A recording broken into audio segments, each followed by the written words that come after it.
Untuk kali ini outline yang ingin saya sampaikan lebih bicara masalah insulin, fungsi target tipe, dan bagaimana sistem delivery dan apoteker care, apa yang perlu kita lakukan. Dan tadi sangat terima kasih ditambahkan oleh Dr.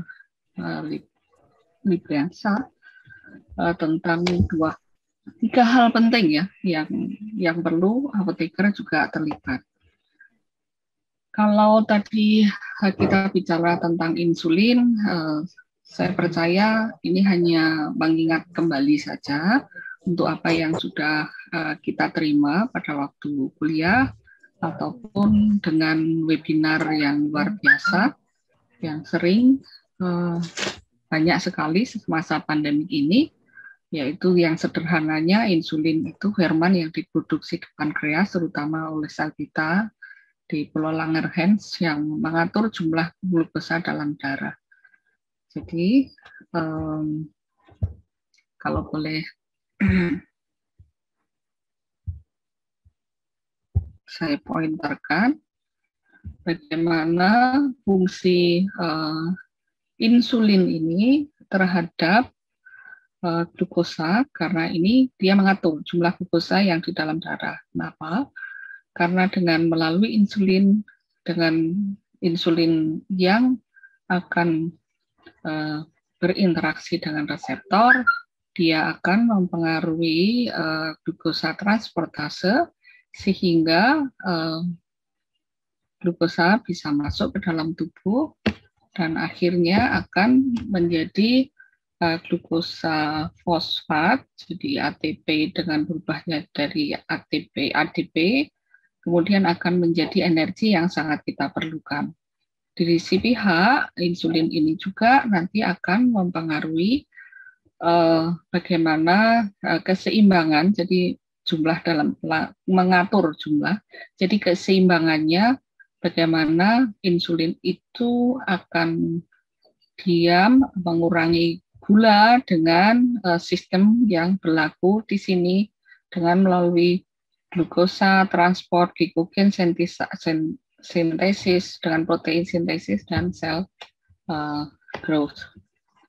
Inilah yang penting kita pahami kenapa nanti ada obat yang berpengaruh di insulin dan tadi sudah dijelaskan dengan sangat luar biasa oleh pembicara sebelumnya. Jadi kalau bicara tentang insulin, kita bicara tentang glukosa transportase 4, ada proses translokasi dengan kinasenya dibantu oleh kinase sehingga glukosa bisa masuk dan menjadi proses metabolisme. Di dalam tubuh sendiri, karena tadi sifatnya mengatur, ada saatnya pada saat gula itu naik atau gula itu turun, maka akan terjadi yang namanya feedback regulasi. Dan di sini bagaimana jika ada insulin turun pada saat hepatik glukos, outputnya untuk meningkatkan pada saat insulin turun, kemudian akan berpengaruh pada glukagon yang meningkat sehingga nantinya akan mempengaruhi glukosa dan pada saat hipoglikemi juga akan berpengaruh pada epinefrin. Kemudian akan mempengaruhi growth hormone, insulin sensitivitas, dan akan terjadi glukosa insulin sehingga glukosa bisa meningkat. Dari proses yang ada, ini keseimbangan ini, ada dampak efek dari insulin pada glukosa uptake dan metabolisme memang. Karena kalau insulin binding pada reseptor ini akan mulai aktivasi pada kaskadenya, dimungkinkan kalau terlalu banyak glipolisis akan terjadi trigliserid, fatty trigliserid di sini karena sehingga sering kita kalau bicara dengan hiperglisemia kita terhubung juga dengan trigliserid. Nah, insulin ini yang kita sudah biasa kenali ada beberapa golongan insulin. Tadi sudah disampaikan oleh di bagaimana insulin kelompok insulin golongan digolongkan menjadi kelompok prandial atau biasa disebut bolus insulin, yang ini terkait dengan insulin-insulin yang mempunyai kerja cepat, yaitu atau disebut rapid acting. Kalau bicara kita rapid acting, kita bicara masalah bolus atau biasa disebut bolus prandial atau bolus insulin. Yang masuk dalam golongan ini adalah insulin aspart, insulin lispro, dan insulin glulisin. Tadi disampaikan bicara masalah lispro insulin. Adalah kerja cepat, biasanya digunakan untuk koreksi jika ada hiperglisemia pada kondisi yang harus segera diturunkan. Kemudian ada juga yang short acting, ini yang biasa disebut dengan reguler insulin. Kelompok berikutnya adalah basal insulin atau biasa disebut dengan intermediate acting, insulin isovan. Kemudian ada yang long acting, insulin detemir, glargine, dan digludec. Kemudian juga ada yang di dalam basal insulin ini disebutnya ultra long acting. Jadi memang kerjanya lama dan kita perlu mengenali sebagai apoteker apa saja yang mempengaruhi kenapa ada kelompok atau golongan insulin ini. Jadi ada prandial, yaitu yang sangat berpengaruh pada fasting, pada puasa, kemudian basal insulin, kemudian nanti selanjutnya ada premix. Ya, premix ini adalah campuran, jadi ada campuran antara NPH, jadi intermediate, dengan prandial, dengan bolus, kemudian aspart, dengan aspart, atau juga insulin intermediate dengan reguler. Jadi ini adalah kita mengenali kelompok-kelompok insulin yang nantinya akan mempengaruhi pilihan dan kerja yang akan dipilih untuk masing-masing pasien tergantung kondisi pasien. Secara gambaran farmakokinetik, kerjanya akan demikian. Pasti di sini adalah rapid, karena kita bisa lihat onsetnya lebih cepat, tinggi, setelah itu langsung, karena waktu paruhnya pendek, dia akan turun. Kemudian ini rapid, jadi yang utama adalah onsetnya. Kemudian untuk short acting, atau biasa disebut regular insulin, ini dia lebih lambat sedikit, tetapi dia tidak lama karena segera juga akan turun. Jadi kira-kira perkiraan akan kira-kira menjadi 12 jam. Kemudian yang intermediate acting seperti NPH dan insulin yang basal, ada detemir, ada glargine. Ini mula kerjanya agak lambat, tetapi pelan, tapi jangka panjang, atau sampai yang ultra itu sampai ke tidak hanya 24 jam sampai 48 jam.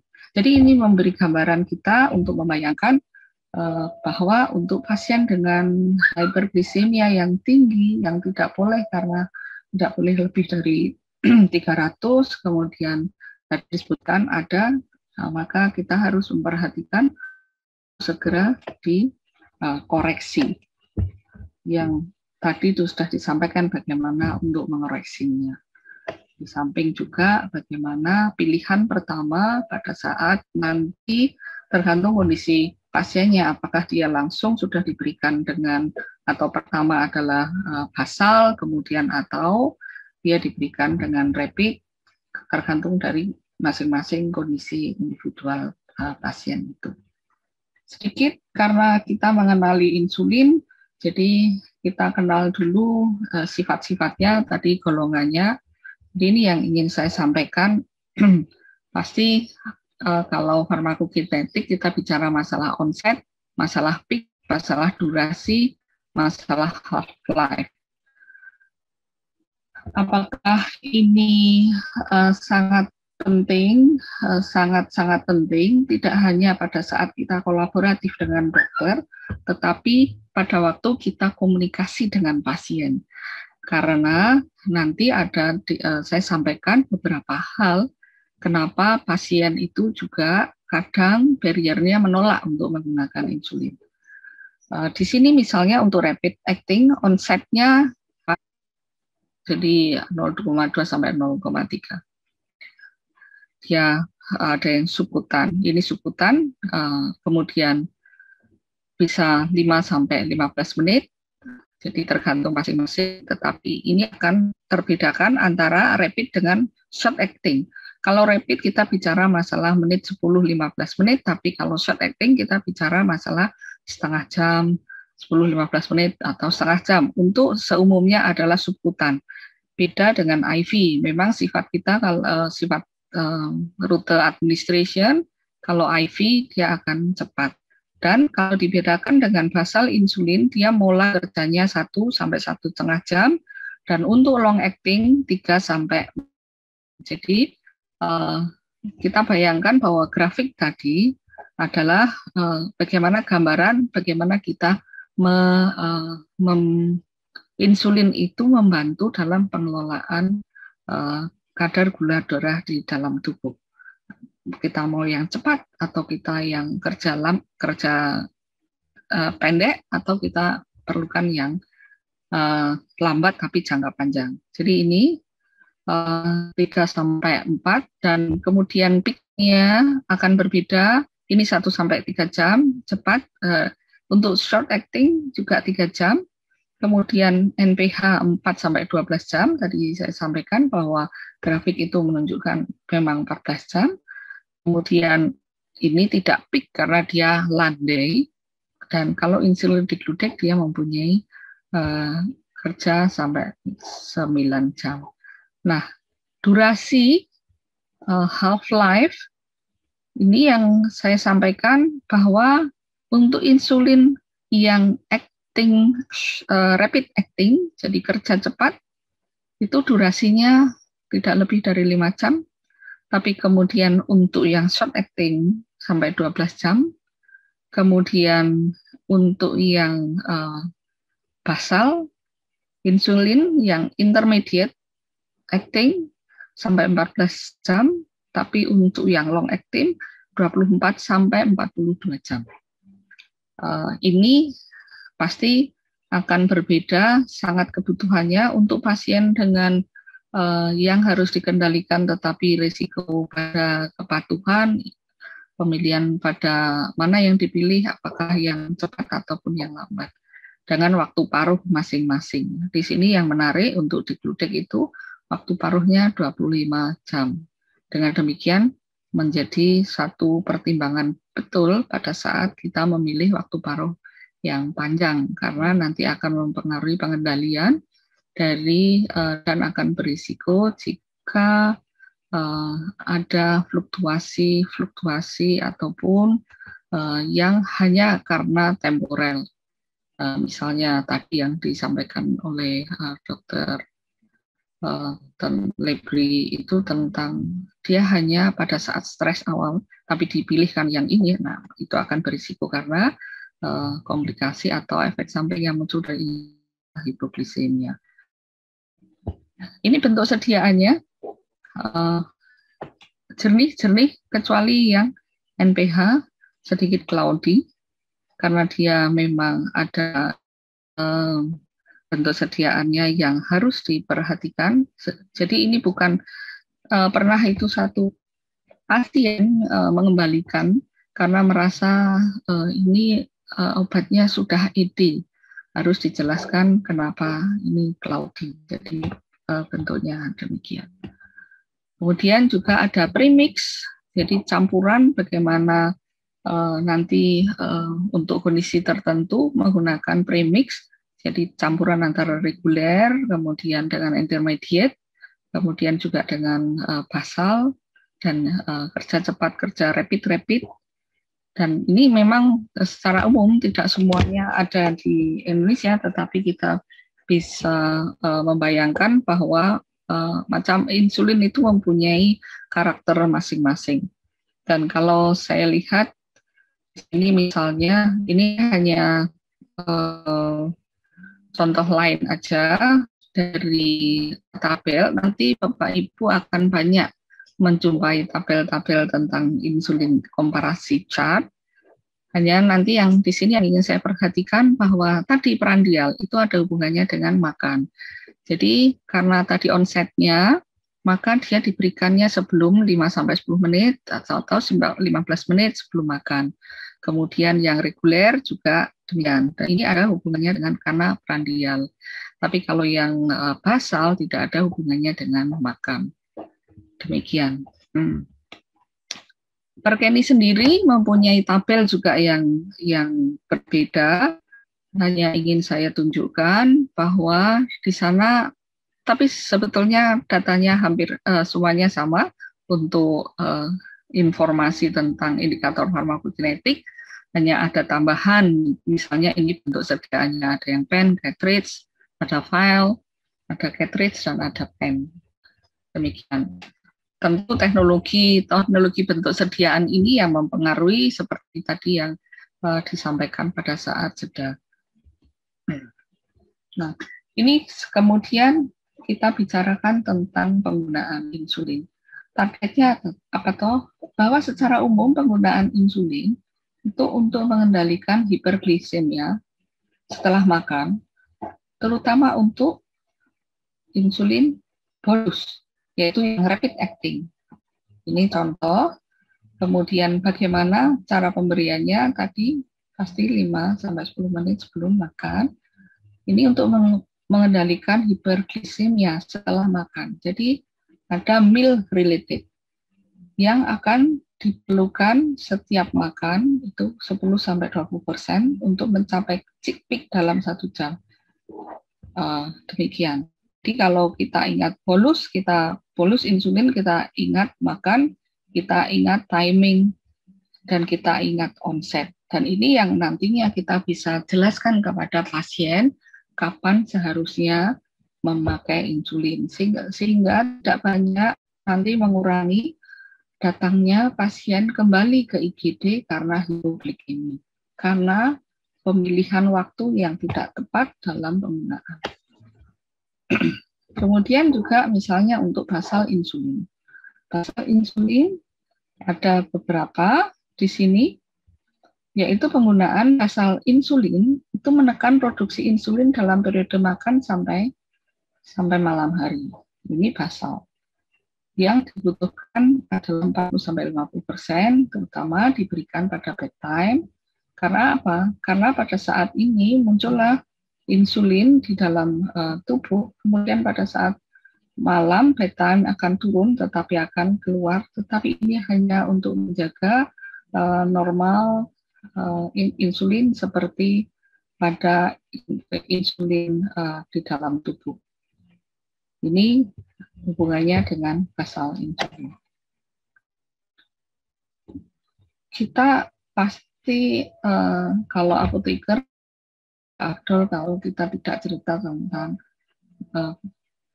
interaksi obat. Di samping ada masalah insulin yang terutama adalah hipoglikemi, tetapi juga kita perlu juga memperhatikan ada beberapa interaksi insulin dengan obat, terutama pasti dengan glukokortikoid. Ada antidiabetik drug, jadi ini kadang memang kita harus melakukan kombinasi, tetapi kita perlu hati-hati karena ini akan menstimulasi insulin release dan kemungkinan akan potensial untuk menyebabkan hipoglikemia. Tapi kemudian akan berbeda dengan glukokortikoid yang nantinya akan meningkatkan kebutuhan insulin.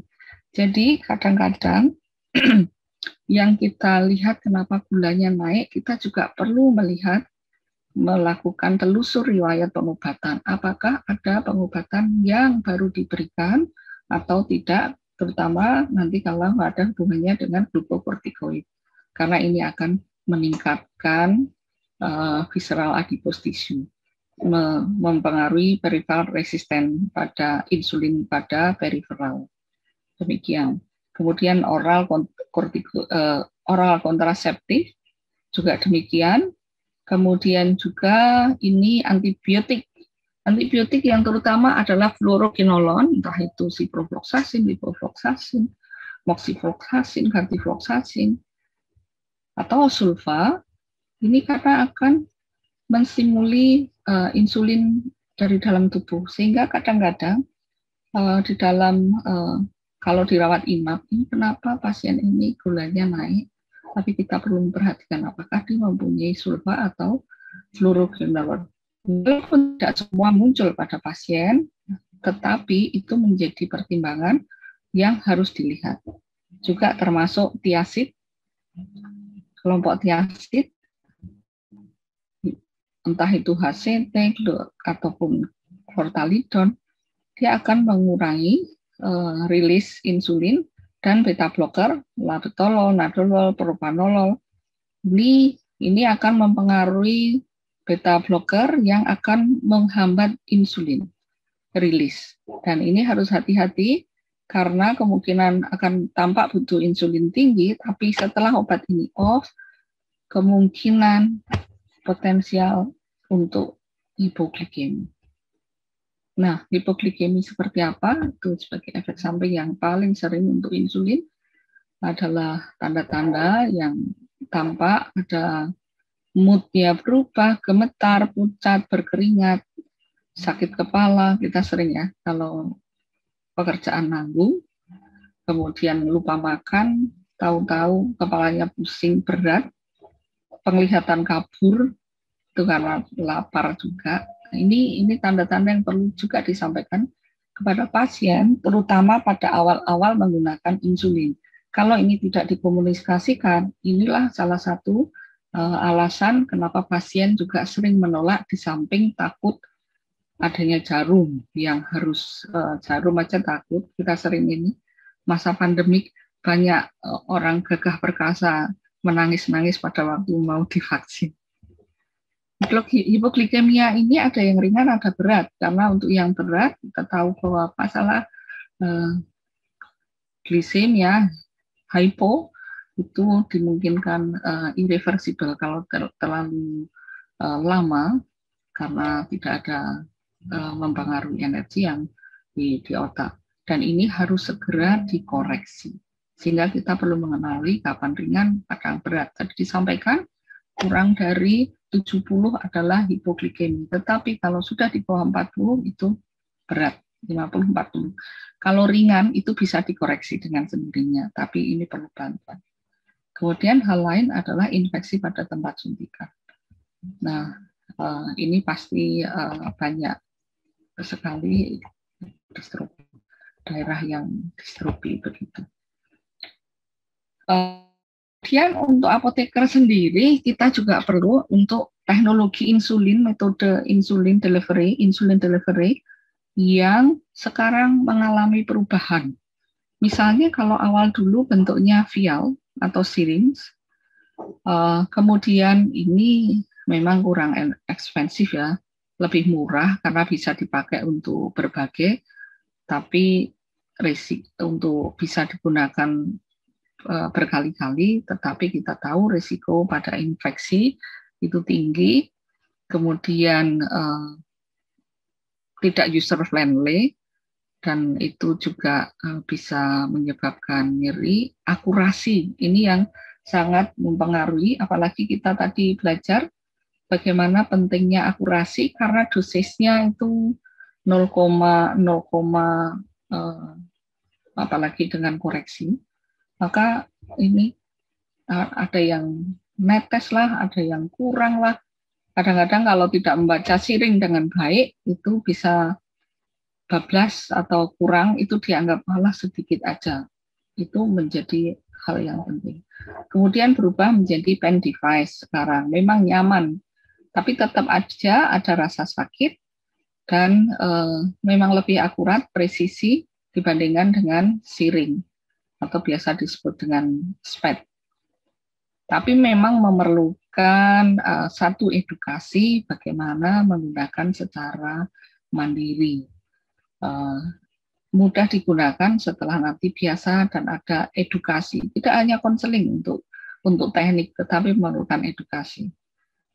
Harganya masif, tetapi sekarang kan dengan BPJS itu bisa ditanggung dan tidak bisa digunakan untuk mix 2 insulin. Keduanya tidak ada superioritas dibandingkan pen dibandingkan dengan siring untuk glikemik kontrol. Dalam hal kontrol itu tidak ada perbedaan bermakna. Kemudian ada juga yang sekarang ini akan menjadi hal yang menarik adalah munculnya teknologi dengan inhalasi dan intraperitoneal. Kita tahu bahwa insulin itu stabilitasnya itu tidak mudah, terutama juga dengan oral dan bukal dan nasal. Tapi sekarang sudah mulai ada dan nantinya kita tidak perlu kaget-kaget, bahkan juga transdermal. Betapa nyamannya nanti karena kita tidak harus takut dengan jarum. Ini tidak ada hubungannya laki perempuan, pejabat dan pendidikan dalam hal jarum untuk takut ini. Sehingga kalau ini ada bisa digunakan akan sangat baik sekali. Tetapi yang harus kita perhatikan adalah karena ini transdermal, maka cara menggunakannya ini akan harus hati-hati, termasuk adanya yang tidak nyaman pada iritasi. Ada blister, jadi ada nyeri di bagian yang ditempelkan. Dan kalau ini nanti kerja cepat atau kerja lambat, tolong acting, maka yang harus diperhatikan adalah kalau menempel dan scratch. Jadi mengorek-orek. Jadi kayak kalau kita mau dapat lutre itu ada diurek-urek untuk dapat angkanya nomor berapa, kalau transdermal sangat tidak boleh. Tapi ini disampaikan no long term trial sih. Tapi ini adalah promising. Dimungkinkan nanti kita tidak heran kalau ada oral, ada bukal, ada nasal, ada transdermal. Karena ini untuk convenient dan yang harus diperhatikan juga ini sehubungan. Kalau bukal adalah bioavailability. Bioavailability-nya jadi ketersediaan karena ini nanti akan bermain dengan digestion atau air liur yang akan membuat ketidakstabilan. Masih dalam penelitian. Ini ini untuk gambarannya saja, bagaimana file dulu suntik menyuntik di situ, kemudian menjadi demikian, kemudian nanti akan berubah menjadi ada inhalasi dan sekarang ini sudah mulai ada insulin pump masuk dengan sensor transmitter, jadi bisa mengatur. Di sini akan mudah sekali. Pasti ada syarat pasien yang menggunakan ini. Kemudian juga sekarang subkutan sudah kita lakukan dan ini transdermal. Itu untuk tentang insulin. Nah sekarang bagaimana tentang penggunaan pada insulin? Apakah insulin hanya digunakan pada pasien dengan diabetes yang sudah tegak diagnosis? Ternyata tidak. Karena insulin ini memang bisa digunakan pada pasien dengan A1C atau HbA1c yang lebih dari 7,5% dan telah menggunakan 1 atau 2 obat. Artinya apa? Artinya ada satu pengobatan awal oral yang tidak terkendali sehingga HbA1c-nya masih di atas yang kita targetkan, sehingga diperlukan insulin. Kemudian insulin ini sangat diperlukan kalau saat ditemukan, tadi disampaikan juga oleh Dr. Lina, kalau kita temukan awal HbA1c-nya adalah lebih dari 9, sehingga kita perlukan ini koreksi. Kemudian penurunan berat badan yang cepat. Diabetes dengan penurunan berat badan yang cepat, hiperglikemi berat disertai ketosis, karena pada saat ketosis ini berarti ada absen pada insulin dan ini mempengaruhi pada gugus keton, metabolisme, dan ini life threatening, sangat membahayakan. Kemudian krisis hyperglikemia tadi sempat diskusi dengan sebenarnya gagal dengan oral hipoglisemik pada dosis optimalnya, stres tadi sudah disampaikan, dinyatakan pada saat kondisi stres, jadi hanya overshoot, hanya sesaat saja tinggi karena ada alasan tertentu. Bisa karena infeksi, infeksi juga menyebabkan glukosa darah tinggi, operasi besar, akut miokard infark karena ada berpengaruh pada otot di sana, dan stroke karena dia akan mempengaruhi. Kemudian diabetes pada kehamilan, gangguan fungsi ginjal atau fungsi liver yang berat, maka ini menjadi alasan awal untuk ditelusur pada saat kita bicarakan masalah pilihan insulin, kontraindikasi terhadap OHO, dan kondisi perioperatif. Jadi kadang-kadang kita harus operasi cepat, tetapi gulanya tinggi, tapi kalau tidak segera dioperasi cepat, maka akan berisiko fatal bagi pasien, maka ini bisa digunakan. Jadi insulin ternyata tidak hanya untuk diabetes, tetapi ada kondisi tertentu di samping macam-macam diabetes. Kita perlu terbuka di sini, sehingga nanti pada waktu edukasi kepada pasien, tidak harus takut, karena kadang-kadang pasien kalau insulin dia merasa ini sudah end of life, jadi merasa pegang jarum aja susah, apalagi menyuntik diri sendiri, apalagi yang dipikirkan nanti hubungannya dengan gagal ginjal, kemudian HD, harus HD, dan sebagainya. Nah, sekarang target pada penata laksanaan insulin itu apa? Sebetulnya targetnya adalah tujuan utama mampu menyerupai pola sekresi fisiologis insulin basal maupun prandial.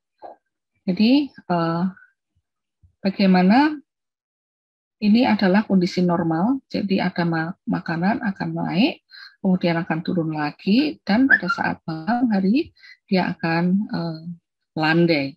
Jadi ini adalah target yang ini clock by time ya, yang dipikirkan bila penggunaan insulin. Jadi kalaupun ada koreksi terhadap disfisiensi yang terjadi tiba-tiba karena kita memikirkan pola yang ada di sini. Kalau tinggi tanpa ada makanya, padahal seharusnya dia posisi landai.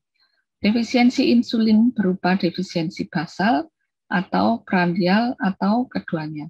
Jadi defisiensi ternyata bisa aja di sini. Bisa juga ada postprandial. Nah, normalnya itu seperti apa kalau diukur adalah di sini HbA1c kurang dari 5,7 atau banyak tergantung. Tadi maka disampaikan diperlukan lab yang sudah tersertifikasi. Tetapi secara umum kita perlu lihat saja hasil lab, dia normalnya itu berapa, range-nya. Untuk glukosa puasa 70 sampai 99, untuk glukosa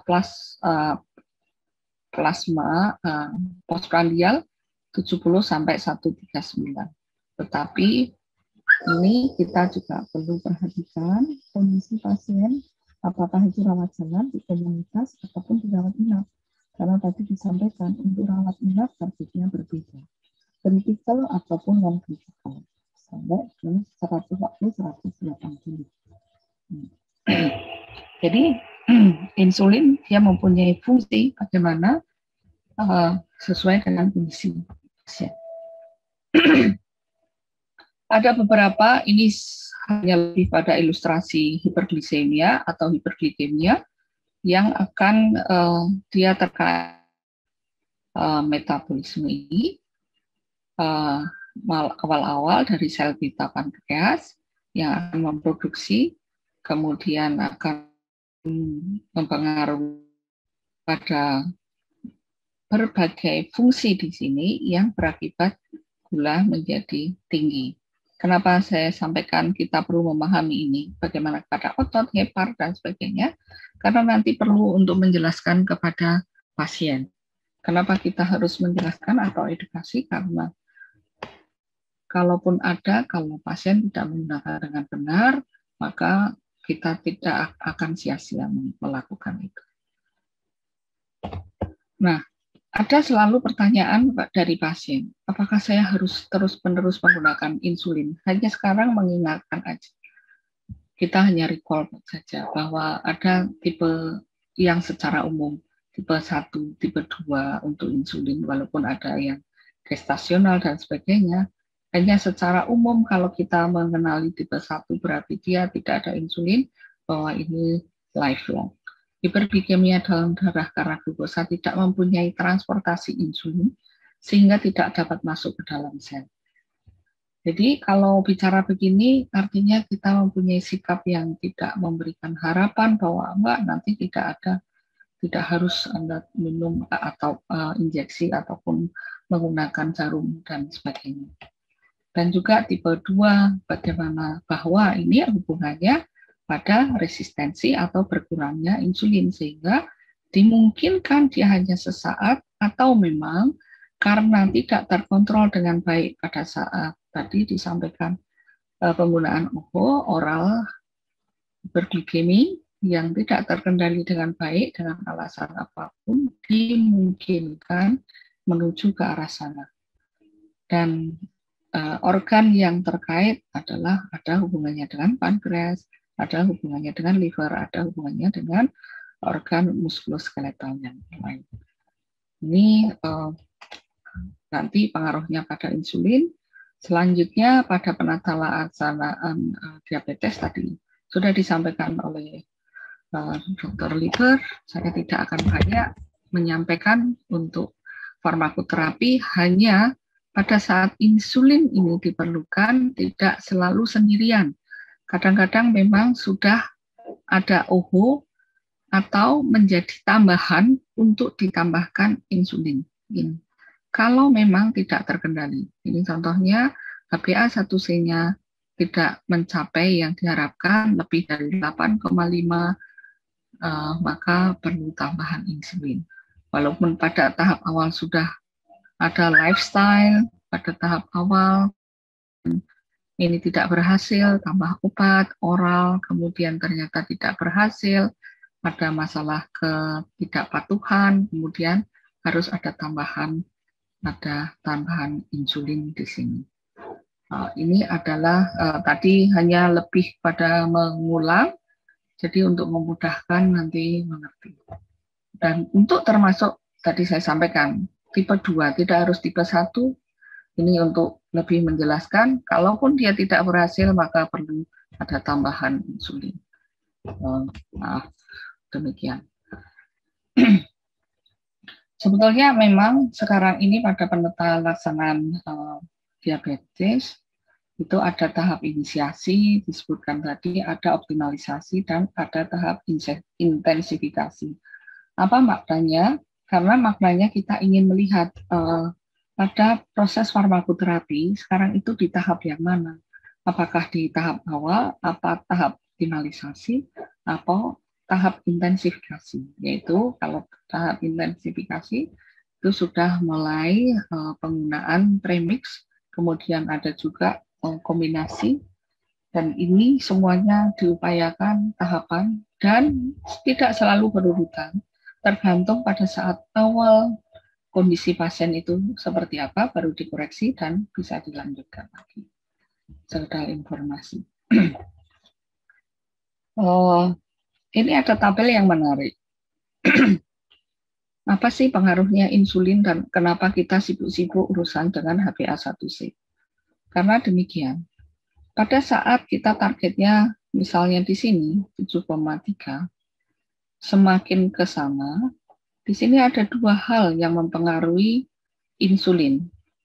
Pada saat HbA1c rendah, yang banyak berpengaruh adalah postprandial.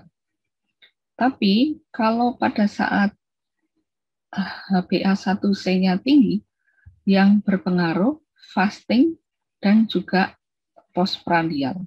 Artinya kalau kita bicara masalah postprandial, berarti kita bicara masalah pola makan, kemudian pada saat kita bicara fasting, kita bicarakan memikirkan insulin, macam insulin yang menjadi pilihan. Karena pada saat ini bisa dikendalikan dengan basal, Tetapi pada saat ini tidak hanya diperlihatkan dengan pasal, tetapi juga dengan peralihan.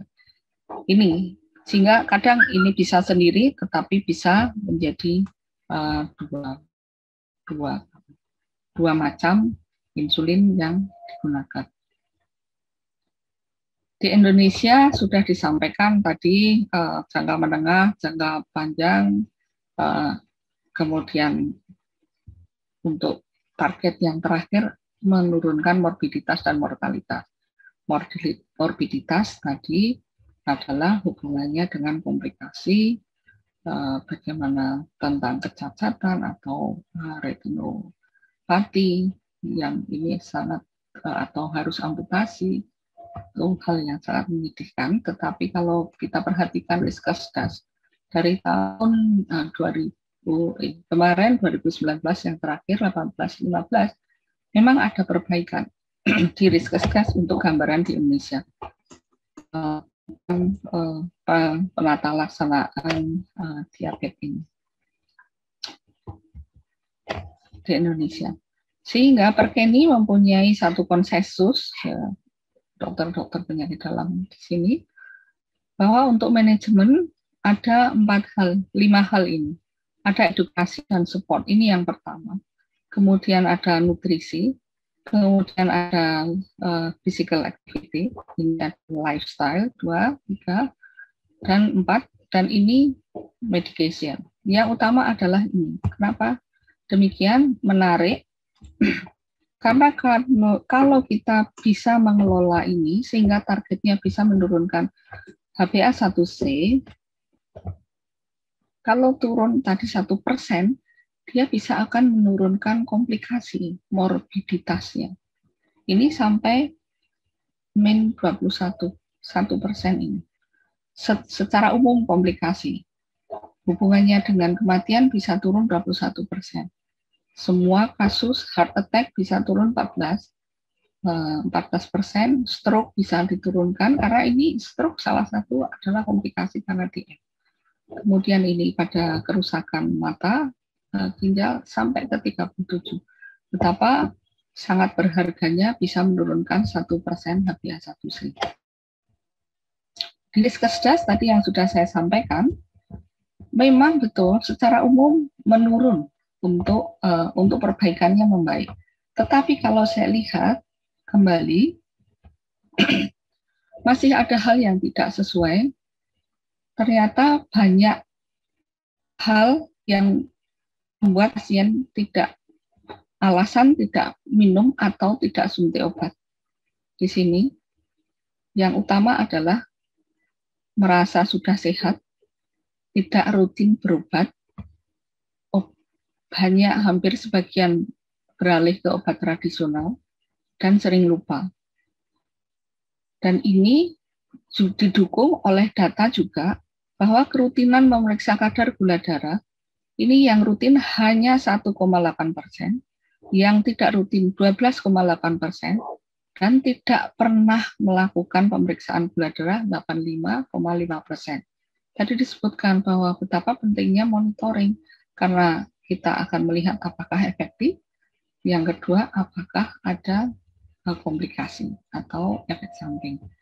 Data inilah yang menjadi sangat beralasan kenapa Perkeni menempatkan posisi edukasi supporting di awal, di nomor yang paling tinggi.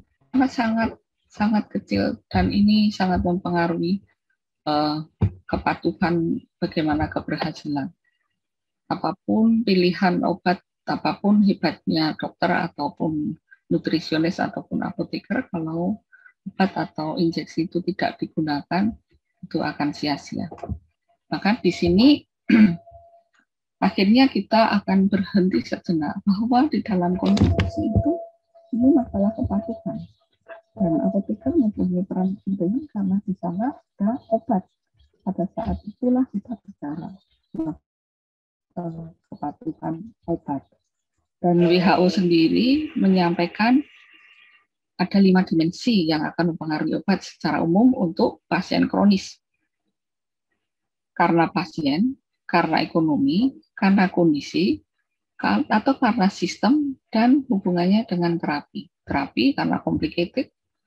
Terapinya ada OPO, ada injeksi, kemudian tidak mengerti ini atau karena ada masalah pasien literasi dan sebagainya, ini sangat berpengaruh. Dan apoteker sangat memungkinkan untuk terlibat di sini. Untuk bisa melakukan ini, kita memang perlu solid communication skill yang esensial untuk promosi adherence dan mengidentifikasi halangan yang ada untuk adherence. Dan tadi kalau medis sudah menyampaikan, ayo kerjasama, kita diberikan tugas, salah satunya adalah pemantauan. Jangan lupa tidak hanya IV pada pemberian infus ataupun terutama yang infus, tetapi kepatuhan ini menjadi penting karena kita melihat data risk tadi. Diabetes manajemen memerlukan tidak hanya medis, medication adherence, tapi juga monitoring, follow up, dan self-care. Kemandirian pasien seperti ini melakukan dengan glukometer bisa dilakukan sendiri, apalagi masa COVID ini sangat menghindari bagaimana kontak dengan rumah sakit. Dan masalah diabetes kita bicara tidak hanya kepatuhan cukup, karena kita juga perlu monitoring dan memfollow up dan melihat self care-nya. Ini yang menarik, satu farmasis, tapi kayaknya tidak beda jauh. Ingin melihat apa sih yang menjadi halangan konseling pada pasien dengan diabetes, tapi ini di komunitas. Tidak memahami tentang klinis, kemudian sumber dayanya, tidak ada alat yang digunakan, tidak ada koordinasi antar profesional. Kita terima kasih tadi dan Pak Nanang dan tim yang selalu menghadirkan tim utama medis dan farmasis. Suatu saat nanti kalau ini diabetes, kita juga melibatkan nutrisionis atau dietitian. Kemudian training, waktu, dan tidak interest. Ini yang mempengaruhi pada konseling. Tadi disebutkan kita harus tahu adherence, tapi ada juga barrier. Kalau dilihat ini paling tinggi ada waktu. Tapi itu bisa dikelola karena tidak tahu pentingnya. Akses, kemungkinan akses, karena kadang-kadang kita tidak punya waktu. Profesional yang tidak punya waktu menjadi masalah di sini. Artinya apa? Pada saat kita mau komunikasi dengan pasien, kita memahami bahwa ini hal-hal yang perlu dicek kemampuan pasien. Di samping daily lifestyle itu masalah makanan, juga masalah tadi tentang exercise, bagaimana latihan dan sebagainya. Karena sekarang ini apalagi masa COVID, kecenderungan untuk mager, tidak bergerak, semuanya pakai remote, sehingga tanpa sadar nanti yang sudah mempunyai risiko semacam ini, kemudian akan kecenderungan dengan usia yang sekian, tekanan darah, energi, obes, kemudian infeksi, kakinya tanpa terasa, dari poliuri, polidipsi, dengan fasting blood glucose-nya, tahu-tahu sudah meningkat. Dan akhirnya akan berpengaruh pada komplikasi.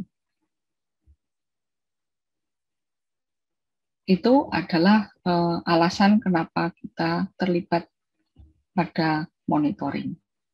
Monitoring yang perlu dipantau, kita menjadi diskusi pada waktu pemantauan sempat, semoga sekarang tidak ada. Kalau apoteker mengajak untuk tes gula darah, dikira sebagai dokter, tetapi itu adalah alasan untuk kita ikut memantau kadar glukosa sesering mungkin untuk menilai kemanjuran obat dan ketepatan dosis. Untuk HbA1c untuk melihat riwayat 3 bulan, tapi kalau sudah stabil bisa saja ini dilihat sampai 6 bulan. Tetapi kalau fluktuatif tidak harus menunggu 3 bulan kalau kita ingin melakukan stabilisasi. Pantau juga pasien yang beralih, terutama ini risiko, beralih satu jenis insulin ke insulin yang lain. Kadang-kadang tidak mengerti bagaimana tadi misalnya basal, bolus, kemudian digunakan reguler, maka cara pemberian mungkin cara pemberiannya tidak berbeda, tetapi waktu pemberiannya yang berbeda. Mengenali gejala hipoglikemi, gejala hiperglikemi, kemudian bagaimana dikenalkan ketoasidosis, yang ini tidak boleh menunggu karena harus segera meminta pertolongan ke tenaga kesehatan. Kalau ada glukosuria, kemudian juga evaluasi hasil tes fungsi ginjal dan liver pada pasien dengan gangguan ginjal dan liver, karena ini akan mempengaruhi sirkadian pada insulin. Secara umum tadi monitoring secara umum, tetapi untuk yang di hospital, untuk close monitoring tadi disebutkan untuk pasien tertentu yang memerlukan continuous, ini sangat diperhatikan dengan infus IV, pemberian IV atau continuous karena perubahannya sangat besar, dan ini ada blood glucose dan mempunyai satu tabel. Tadi disampaikan ada beberapa tabel, ada yang reguler, ada yang short acting. Kadang-kadang dokter juga mempunyai pilihan sendiri karena pengalamannya, sehingga kita perlu komunikasi mana yang harus diperhatikan, tabel mana yang diikuti. Dan pada saat itu kita menjadi kontributor dalam memantau dan dosis, sehingga kita bisa komunikasi juga dengan kolaborasi dengan teman perawat. Jika sudah ada perubahan, blood glucose-nya berubah, maka scale-nya berubah dari yang rendah. Kadang dokter ingin melihat yang rendah, kemudian pindah yang tinggi, semacam itu. Atau dia melihat berdasarkan apakah dia sensitif insulin atau tidak. Apapun itu, pada saat critical ill ataupun di hospital, pasien dengan continuous insulin, kita yang perlu dijaga adalah glukosnya 140 dan 180, bukan di bawah itu. Ini yang penting kita perhatikan. Ada caranya. Nah, kadang-kadang untuk pemantauan kita perlukan edukasi, tidak hanya konseling, karena duduk untuk memberikan edukasi. Pertama, mengenali DM-nya, posisinya sejauh mana, apakah sudah komplikasi atau tidak. Ini perlu dulu dikenalkan. Bukan berarti kita sebagai dokter, tetapi untuk lebih detail, memang ini kolaborasi, terutama kalau sudah mengenali dan diterima baik dalam kolaborasi dengan dokter, sangat penting untuk dijelaskan pasien ini. Kalau tidak, ini sangat rentan sekali. Sama seperti kalau kita mau diajak pergi, kalau tidak ada tujuannya kemana, banyak alasan. Tapi kalau alasan tujuannya jelas, kita pasti akan berbeda. Teknik penggunaan insulin, sebutan yang sesuai, jadi tempat-tempat di sini mana yang paling efektif, di antara di sini, kemudian di paha, di tangan, karena ini ada hubungannya dengan sosialnya. Enggak mungkin kalau di kantor itu kalau dia sebagai eksekutif harus banyak meeting, apakah harus selalu buka paha atau dan sebagainya, ini nanti sangat diskusi dengan pasien. Yang utama adalah konsistensinya, mana yang lebih nyaman.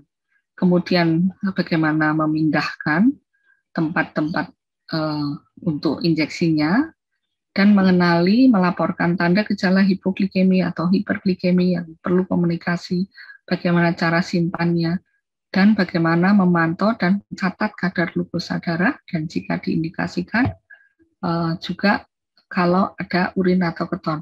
Kadang-kadang kita mengajak untuk mencatat ini kalau pasien sangat berisiko. Juga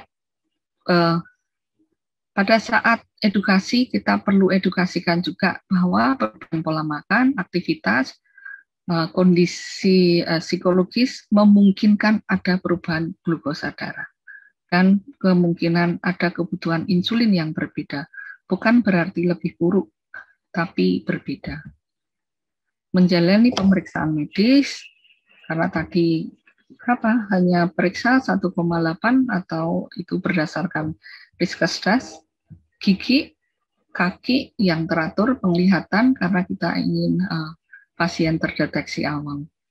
Ini yang saya sampaikan tadi, bahwa ini perlu dijelaskan, dan yang menarik tadi saya tambahkan ini, pesan dari dokter yang sebetulnya kita sudah lakukan teman-teman, saya percaya, di rumah sakit sudah melakukan rekonstitusi, tetapi itu pesan yang sangat baik, bahwa rekonstitusi dilakukan dengan benar dan precise, presisi. Presisinya tidak boleh ditawar karena hitungan dari dosis itu. Kemudian ketersediaan karena kronis, kondisi kronis, dan kemungkinan berubah dari basal, reguler, rapid, short acting, atau harus dengan koreksi, dengan short acting, atau dengan rapid. Ini perlu ketersediaan dan kita perlu terbuka, apalagi dengan teknologi yang baru sekarang ini, karena hubungannya dengan kenyamanan dan potensial kurang potensial pada efek hipoglikemi. Sehingga memang farmasis kita bisa tidak hanya count pill farmasis, kita bisa lakukan lebih, terutama untuk kasus pasien ini, apalagi nanti mendampinginya pada waktu kalkulasi. Ini yang bisa saya sampaikan, semoga bisa menjadi bahan diskusi kepada Bu Mufi. Kami serahkan kembali dan saya izin stop.